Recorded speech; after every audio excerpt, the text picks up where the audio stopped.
कागजात नामजदगी मंजूर या मुस्तरद होने के फैसलों पर अपीलें आज से दायर की जा सकेंगी। अमल 3 जनवरी तक जारी रहेगा। इंतखाबी ट्रिब्यूनल 10 जनवरी तक फैसला करेंगे। उम्मीदवार कागजात नामजदगी 12 जनवरी तक वापस ले सकेंगे। बानी पीटीआई शाह महमूद कुरैशी, परवेज इलाही, मुनस इलाही और कैसरा इलाही के कागजात नामजदगी मुस्तरद। आजम सवाती, हम्माद अजहर, अली मोहम्मद खान, उस्मान डार की वालिदा और भाभी भी इंतखाबी दौर से बाहर हो गईं।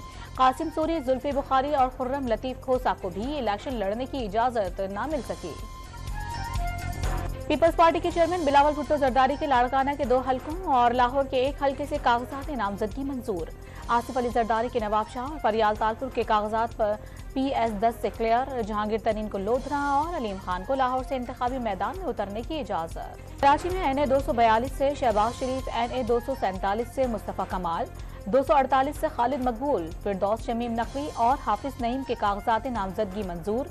GDA के जुल्फिकार मिर्जा, फहमीदा मिर्जा, हसनैन मिर्जा और हस्साम मिर्जा के कागजात नामजदगी मुस्तरद। इसराइली फौज के गजा में जमीन, फजा और समंदर से हमले। खान यूनिस में यूरोपियन अस्पताल के करीब बमबारी से 5 फलस्तीनी शहीद। 24 घंटे में मजीद 165 फलस्तीनियों ने जाम शहादत नोश कर लिया। चुहंग लाहौर के मकान में आग लगने से 3 अफराद की हलाकत, कत्ल की वारदात निकली। पुलिस ने मुकदमे के मुद्दई की बीवी और बेटी को हिरासत में ले लिया।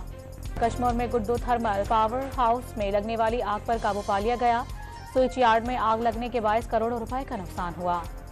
और एयरपोर्ट सिक्योरिटी फोर्स ने मुख्तलिफ कार्रवाइयों में 58 किलो हेरोइन, 98 किलो आइस और दीगर मंशियात पकड़ ली।